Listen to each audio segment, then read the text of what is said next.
जो बहुत सोता है उसको कभी योग सिद्ध नहीं होता।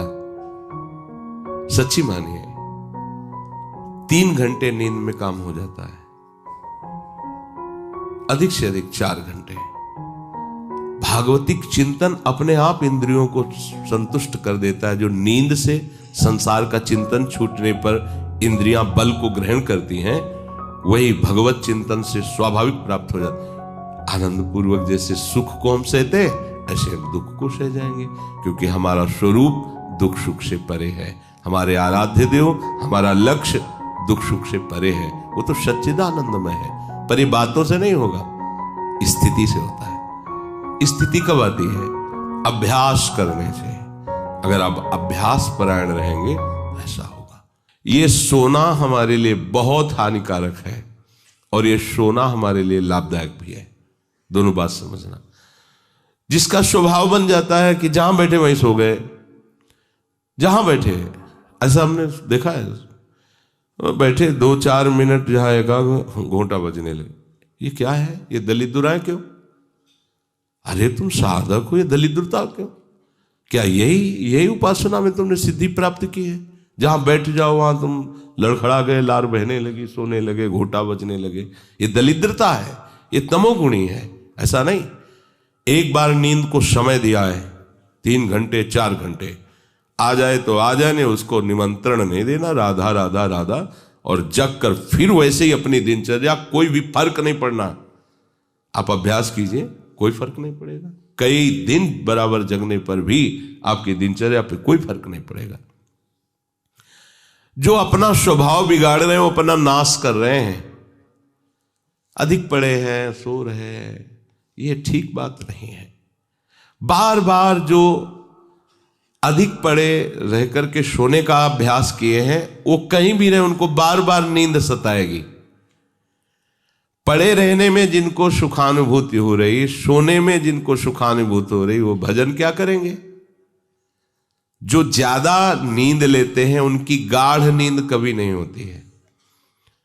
मतलब अब सो चुके, थक गए, ऐसा नहीं आएगा। उनको बहुत प्रकार से विघ्न पड़ने लगते हैं, स्वप्न आदि आने लगते हैं, नींद का स्वरूप लंबा हो जाता है, 10 घंटे 12 घंटे। हमको एक ने बताया था कि हम केवल भोजन के लिए उठते हैं और अपने कमरे में ही पड़े रहते हैं, 18 घंटे वो सोते हैं। वह क्या जीवन आपका है? ये जीवन है? सोना बहुत हानिकारक है। अरे हम परमार्थ के पति के जितनी बार नाम जप कर लिए वो हमारे बैंक में जमा हो गया। सो के क्या बर्बाद करना है? 3 घंटे 4 घंटे, इसके 5-6 घंटे वो उनके लिए है जो बहुत श्रम परायण है, परिश्रम करते हैं शरीर से, साधक के लिए नहीं। 3 घंटे पर्याप्त है। आप अभ्यास करके तो देखिए, 3 घंटे में आपको बिल्कुल 24 घंटे के लिए तृप्ति मिल जाएगी। हाँ बिल्कुल ठीक है, अभ्यास कर लीजिए। दिन में लेटे रहने पर भी 1 मिनट नींद नहीं। अभ्यास कीजिए। अभ्यास अमृत है और अभ्यास ही मृत्यु है। आपने जैसा अभ्यास कर लिया, अमृत का अभ्यास किया तो अमृत है, और मृत्यु का अभ्यास किया तो मृत्यु है। भोगों का अभ्यास करना, सोने का अभ्यास करना, प्रपंच में अधिक रुचि रखना, ये सब मृत्यु है। नामामृत, लीलामृत, रूपामृत, धामामृत, इसका अभ्यास करो, अमृत है ये। शरीर उसका बहुत सोने पर भी आलस्य से भरा रहेगा। आलस्य के कारण वो भजन में जे भी बैठेगा 2-4 मिनट में ही माला छूट जाएगा और नींद आ जाएगी। ऐसा दर्शन होता है।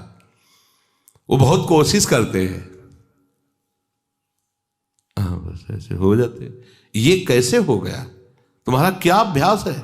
ऐसे कैसे कोई हम पे ऐसे कैसे हावी हो सकता है? कोई हमारे ऊपर ऐसा कैसे शासन कर सकता है? चाहे नींद हो या काम हो या क्रोध हो, आप क्या हो आप समझो। आप भगवान के अंश हो और आप इतना अधीन होते चले जा रहे हैं शरीर के। सत्संग हो रहा है, आप मुंह बगाड़ के सो रहे हैं। कीर्तन हो रहा है, आपको झटके नींद के आ रहे। धिक्कार है आपको जीवन को। आप साधक हो, आप उपासक हो, ये क्या हो रहा है?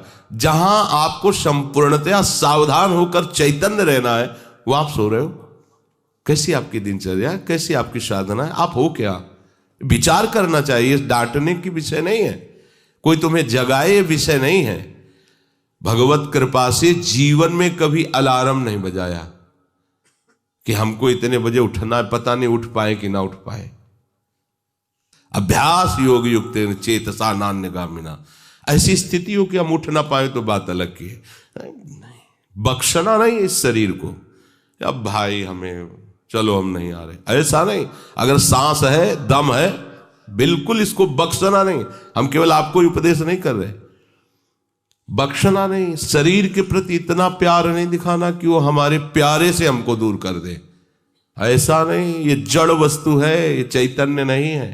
तुमसे ये चैतन्य है, तुम अपनी चैतन्यता को समझो, इसके अधीन हो रहे हो। ये तो बहुत बुरा लगता है जब कोई साधक सत्संग में या माला लेकर भजन करने में या पाठ करने में सो रहा है, तब लगता है। ग्रंथ सामने खोला है, थोड़ा पाठ कर, ऐसे ऐसे।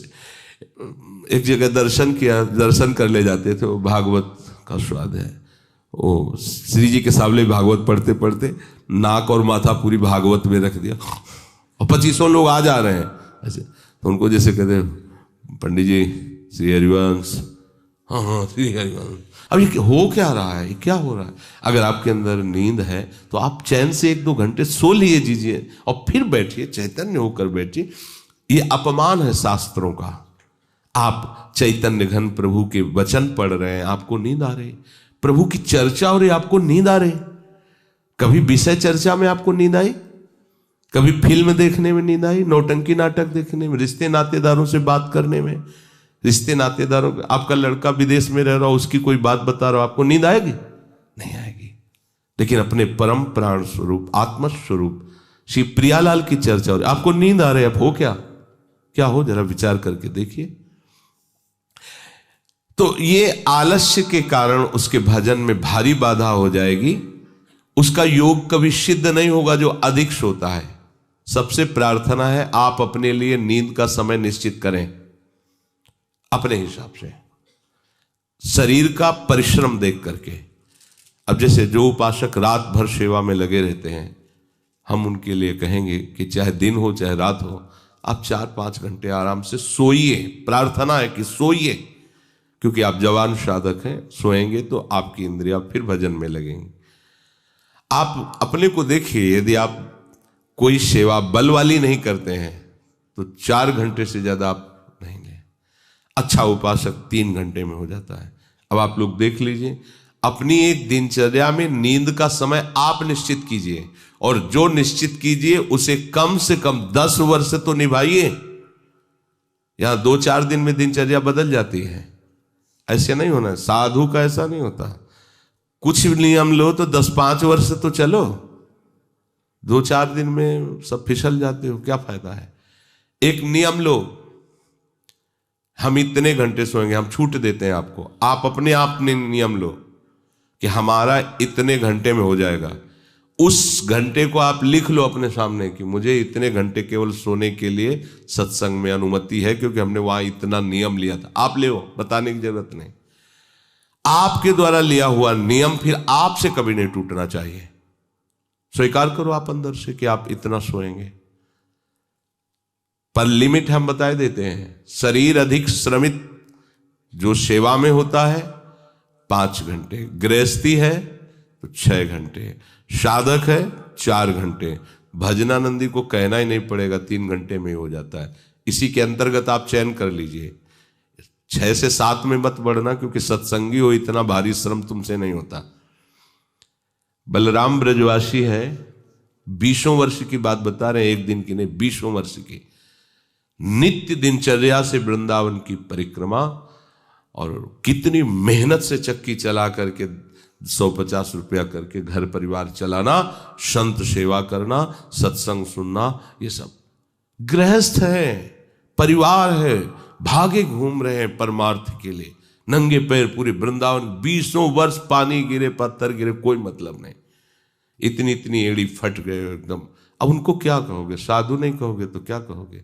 ब्रजवासी हैं, रात दिन प्रभु का नाम स्मरण, सत्संग, परिक्रमा सब कर, और मेहनत उठा उठा के बोरा भर बेचना, उसमें कहीं 10, 20, 50 रुपया बचा लेना, परिवार का पोषण करना। आपके लिए तो कोई सेवा ऐसी नहीं मेहनत वाली, फिर आप इतना लंबा सफर कैसे सोच सकते हैं? वो गृहस्थ होते हुए 2-2:30 बजे जगते हैं, तब अपनी दिनचर्या पूरी करते हैं। हो सकता है रात्रि के 10-11 बज जाते हो, दिन में वो चौकी में रहते, कब सोते होंगे। और 20 वर्ष की दिनचर्या हम उसकी बता रहे हैं।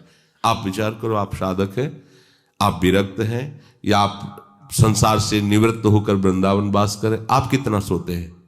ये बंद करो, शरीर को सुखी करना बंद करो। ये शरीर को सुख देने की बात महादुख मोल लेना है। निश्चित करो आप अपने समय को सोने का। कर लिया? कर लिया? हाँ, अपना समय निश्चित करो। जो समय निश्चित किया हो, 4 घंटे, 5 घंटे, 6 घंटे, ये धाम है, यहां झूठ नहीं चलेगा।